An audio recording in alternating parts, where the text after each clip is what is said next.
That horse and lady aren't worth 50 cents together." The shout rang across the snowy town square, followed by a burst of laughter. Men stamped their boots against the frozen ground. Women pulled their coats tighter against the bitter wind. A few boys standing near the hitching posts pointed and laughed as snowflakes drifted lazily from the gray winter sky. It was the coldest day Red Creek had seen that season, yet nearly the entire town had gathered outside, not for a festival, not for a holiday, but to watch a woman lose everything. At the center of the crowd stood Linda Ashford. At 30 years old, she looked nothing like the desperate people who usually found themselves at public auctions. Even after months of hardship, there remained a quiet grace about her that no amount of bad fortune could erase. Snow rested on the shoulders of her dark coat, and strands of chestnut hair escaped beneath her hat, but she carried herself with the dignity of someone raised among refinement and privilege. Beside her stood an aging brown horse whose muzzle had long since turned gray. The old animal stood patiently despite the cold, occasionally flicking its ears as laughter echoed around it. Another voice rose from the crowd. 50 cents, that's too much for both of them." More laughter followed. Linda remained silent. She had learned during the past 2 years that answering cruel people rarely changed their minds. Instead, she placed a gloved hand against the horse's neck. The gesture was small, but it revealed more loyalty than anyone in the crowd could understand. That horse had carried her through deserts, storms, flooded rivers, and lonely stretches of wilderness where no help could be found for miles. When she had lost nearly everything else, the faithful animal had remained beside her. To Linda, it wasn't merely a horse. It was the last companion she had left. Unfortunately, the people of Red Creek saw things differently. They saw a worn-out horse, a ruined woman, and an afternoon's entertainment. Near the wooden auction platform, auctioneer Briggs rubbed his hands together and smiled. He was a man who enjoyed crowds, especially when they arrived eager to judge someone else's misfortune. "Looks like everyone showed up," he called out. "Can't say I blame you. This is a sight worth seeing." The crowd chuckled. Briggs climbed onto the platform and swept his arm dramatically toward Linda. "Ladies and gentlemen, allow me to present Miss Linda Ashford. Came all the way from the East with fancy clothes, fancy manners, and apparently no idea how to hold on to money." The crowd laughed again. Linda lowered her eyes briefly but refused to show any anger. Briggs continued. "Now she's got debts she can't pay and nowhere left to go." A few townspeople nodded. Most of them knew only pieces of her story. None knew the truth. 2 years earlier, Linda had lived a comfortable life in the East. Her family had been respected and her future seemed secure. Then tragedy struck, one loss after another. Relatives died. Investments vanished. Family connections disappeared. Before long, she found herself chasing answers rather than living comfortably. A collection of old letters had convinced her that a missing relative might still be alive somewhere in the Western Territories. Finding that person became her purpose. She sold jewelry, then furniture, then property. Everything she owned slowly disappeared as she traveled farther west. For a time, she managed. Then she met a businessman who promised help. He claimed to know people, claimed to know places, claimed he could help her continue her search. Instead, he emptied what remained of her savings and vanished without a trace. By the time she realized she had been deceived, she was stranded hundreds of miles from home. The road eventually led her to Red Creek.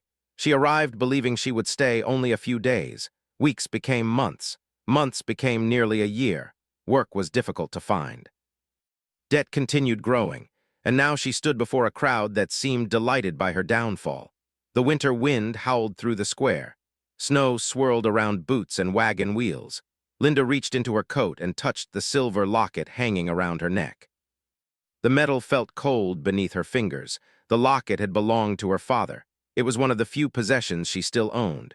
Whenever life became overwhelming, she found herself reaching for it, not because it solved anything, because it reminded her that she once had a family, that she once belonged somewhere. Old Martha, a widow standing near the front of the crowd, noticed the gesture. The older woman frowned. She had watched Linda struggle for months. Unlike many others, she never found the situation amusing. "Poor thing," Martha whispered.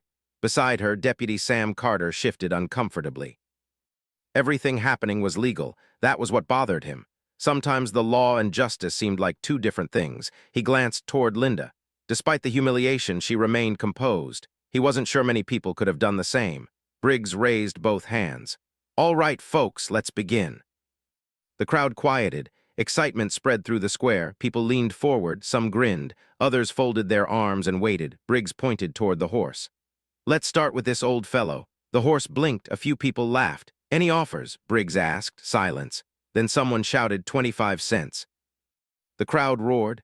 25 cents, Briggs repeated dramatically. "Do I hear 30? More laughter. Another man called out, "Save your money." Even Briggs struggled not to laugh. Linda looked down at the horse. For the first time that day, pain appeared in her eyes. Not because they mocked her, because they mocked the animal that had never abandoned her. Snow continued falling. The sky darkened slightly. Far beyond the crowd, near the edge of town, a lone rider guided his horse through the storm. His long coat carried a dusting of snow. His hat sat low over his eyes. Few people noticed him. Those who did quickly looked away. Everyone in Red Creek knew who he was. Calb Reed, the gunslinger who lived alone beyond the hills, the man who rarely spoke, the man with a reputation that made trouble avoid him. Calb wasn't interested in auctions. He had only come into town for supplies. But when he noticed the crowd gathered around the square, curiosity drew his attention. He guided his horse closer. From the back of the crowd, he watched silently. His gaze moved from the auctioneer to the old horse, then to the woman standing beside it. Something about her seemed familiar. He couldn't explain why. Then he noticed the silver locket resting against her coat. Instantly, his expression changed. His eyes narrowed.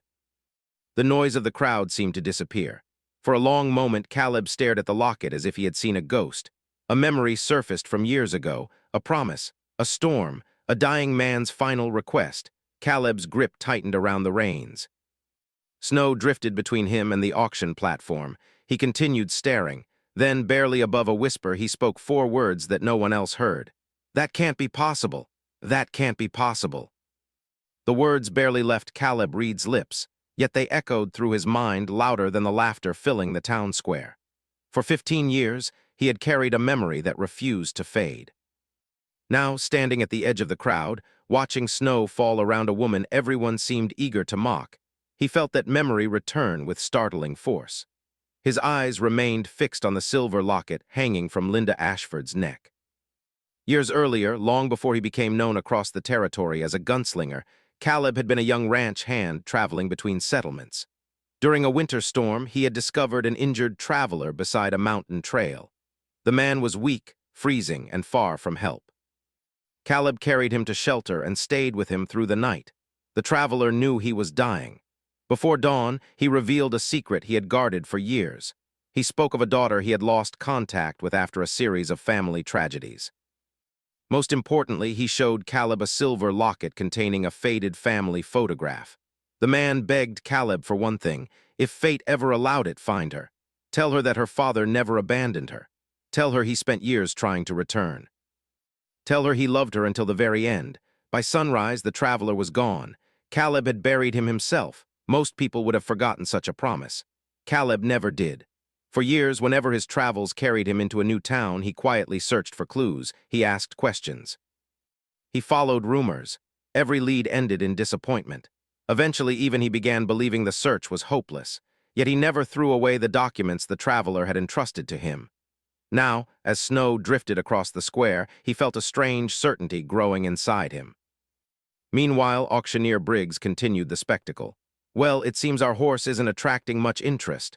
The crowd laughed again. "Let's move on to the lady's labor contract. Surely someone can find a use for that." Linda stiffened. The auction suddenly felt less like a legal proceeding and more like public humiliation. Briggs raised his voice. "Do I hear $1? A few people chuckled. No bids came. 50 cents? Still nothing. One man near the front shouted, "She's worth less than the horse." Another burst out laughing. Linda closed her eyes briefly. She had endured hardship before, but there was something uniquely painful about becoming entertainment for strangers. Calb began moving through the crowd. People stepped aside automatically. His reputation ensured that. He did not move quickly. He simply walked toward the platform with steady purpose.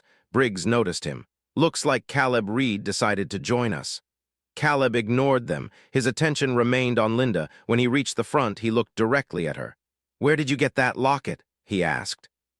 The question caught everyone off guard. Linda blinked. "My locket? Yes, she hesitated. It belonged to my father. For the first time all afternoon, the crowd grew noticeably quieter. Caleb's expression hardened. Did your father travel west many years ago? Linda stared at him. How do you know that? Answer the question. Yes, she said slowly. He disappeared when I was young. The square became silent. Even Briggs stopped smiling. Caleb took another step forward. Did he have a scar above his left eyebrow? Linda's eyes widened. He did. Did he carry a silver pocket watch engraved with the initials J.A.? She looked stunned. Yes. Murmurs swept through the crowd. How do you know these things? Linda asked. Caleb removed a worn leather packet from inside his coat. I've been carrying this for 15 years. The crowd watched as he carefully untied the leather cord. Inside were several folded documents protected from weather and age. Deputy Carter stepped forward. What is all this? Proof, Caleb answered. Linda could barely breathe. Caleb unfolded a yellowed sheet of paper. It was given to me by a man during a winter storm. He looked directly at her, a man who claimed he was searching for his daughter. The entire square seemed frozen. Snow continued falling, yet nobody moved, nobody spoke. Another townsman attempted an uneasy laugh. Even if that's true, doesn't make her worth 50 cents. A few nervous chuckles followed. Caleb slowly turned toward him. His voice remained calm. That made it far more powerful. You're wrong. The laughter vanished. Caleb glanced back at Linda. Then he said the words that silenced the entire town. I've spent 15 years looking for her. No one laughed, no one whispered, no one moved. For the first time that day, every person in Red Creek saw Linda Ashford differently. She was no longer a failed traveler. No longer a source of amusement. She had become the missing piece of a promise that one man had carried across 15 long years. And Caleb wasn't finished speaking. Carefully, he lifted one final folded document from the packet. Unlike the others, it remained sealed. He stared at it for a long moment, then he looked at Linda. This, he said quietly, is the one thing I never opened. Caleb held the sealed paper between his fingers. It was meant for his daughter. The winter wind swept across the square. And for the first time in 15 years, the message was about to reach its destination. The winter wind swept across the square. And for the first time in 15 years, the message was about to reach its destination. No one spoke. No one laughed. The same crowd that had mocked Linda only minutes earlier now stood motionless beneath the falling snow. Caleb Reed carefully held the sealed letter in his hands. The paper was worn with age, but the seal remained intact. For 15 years he had protected it. For 15 years he had resisted the temptation to open it, because it had never belonged to him. It belonged to the daughter of a dying man, and now at last she stood before him. Caleb stepped closer to Linda. I believe this is yours. Linda stared at the letter. Her hands trembled as she accepted it. For a moment she simply looked at the faded seal, then she slowly broke it. The square remained silent. Even auctioneer Briggs seemed afraid to make a sound. Linda unfolded the letter. The handwriting inside was unmistakably old. As her eyes moved across the page, tears began forming. She pressed a hand against her mouth. Caleb waited patiently. The townspeople watched. Several long moments passed before Linda finally found her voice. He never abandoned me, she whispered. A tear slipped down her cheek. The words struck the crowd harder than any speech could have. For years, Linda had believed her father had chosen to leave. Every unanswered question had deepened that wound. Every difficult year had strengthened that belief. Now, with a single letter, everything changed. Her father had searched for her. He had tried to return. He had loved her until his final day. Linda lowered the letter and looked toward Caleb. You kept this all these years? Caleb nodded. I gave my word. The simple answer somehow carried more weight than 100 grand speeches. Linda looked down at the pages again. There were details only her father could have known. Memories from her childhood, stories from before she was old enough to remember. Expressions he used to say. The truth was undeniable. For the first time in years, she felt as though a missing part of her life had finally been restored. Deputy Sam Carter cleared his throat. Those documents, he said. Do they prove her identity? Caleb handed them over. The deputy carefully reviewed each page. After several minutes, he looked up. They're legitimate. Murmurs spread through the crowd. Deputy Carter continued. There are property records, family documents, and legal statements. Everything appears authentic. Linda stared in disbelief. What property? Caleb removed another document. Your father left behind more than a letter. The crowd leaned closer. He owned a small piece of land and several assets, nothing extravagant, nothing that would make anyone rich, but enough to provide a future. Linda blinked. After everything she had endured, the idea of having any future at all felt impossible. The inheritance wasn't a fortune, it was something better, it was hope. For several moments nobody knew what to say. Then old Martha stepped forward. The elderly widow gently placed a hand on Linda's shoulder. "My dear," she said softly, "I'm sorry for what you've been through." Linda managed a faint smile. "Thank you." Others began looking away in embarrassment. The same people who had laughed now struggled to meet her eyes. One by one, several townsfolk stepped forward. Some offered apologies, others simply removed their hats. The shame hanging over the square was impossible to ignore. Auctioneer Briggs shifted uncomfortably. His confidence had completely vanished. Suddenly, the spectacle no longer seemed entertaining. Deputy Carter looked toward him. Perhaps this auction should end? No one disagreed. Briggs swallowed. Yes, I suppose it should. The gavel never fell. The auction was canceled. Just like that, the humiliation that had drawn the entire town together came to an end. Linda looked down at her horse. The old animal nudged her shoulder gently. A small laugh escaped her lips. It was the first genuine laugh she had shared in months. "You never gave up on me either," she whispered. Caleb smiled faintly. The horse had survived every hardship alongside her. Somehow it seemed fitting that both of them had reached this moment together. As the crowd slowly dispersed, Linda remained near the platform. Snow continued falling around them. For the first time all day, she and Caleb stood without an audience, without judgment, without expectations. "I don't know how to thank you," Linda said. Caleb looked toward the snowy hills beyond town. "You don't owe me anything." "I think I do." "You don't." Linda studied him carefully. The lonely gunslinger seemed uncomfortable receiving gratitude, almost as though he believed keeping a promise was nothing special, yet she knew better. Most people would have forgotten. Most people would have moved on, he hadn't. "Why?" she asked quietly. Caleb glanced at her. "Because someone asked me to." Linda smiled through tears. 15 years is a long time to honor a promise. Some promises matter. The answer lingered between them. Weeks passed. Winter gradually loosened its grip on Red Creek. The inheritance allowed Linda to reclaim her independence. The small parcel of land left by her father needed work, but it was hers. For the first time in years, she no longer felt lost. She visited Caleb's ranch often. Sometimes they discussed plans for the property. Sometimes they simply shared coffee and conversation. Neither rushed anything. Neither needed to. Friendship came first. Trust followed naturally. The loneliness that had shadowed both of their lives slowly began fading. One bright morning in early spring, Linda rode her old horse into town. Children waved as she passed. Shopkeepers greeted her warmly. People smiled. The difference from that winter afternoon could not have been greater. As she crossed the square, she glanced toward the spot where the auction had once been held. The memory still remained, but it no longer hurt, because now she understood something important. The value of a person could never be measured by public opinion, nor by money, nor by circumstances. The crowd had looked at a struggling woman and an aging horse and declared them worthless. They had been wrong. Sometimes true worth reveals itself only to those willing to look deeper. And sometimes, after years of searching, the right person finally arrives. As Linda continued riding through town, Caleb watched from across the street. Their eyes met. Both smiled. And in that quiet moment, everyone could see the truth. The woman they had mocked was the woman he had been searching for all along.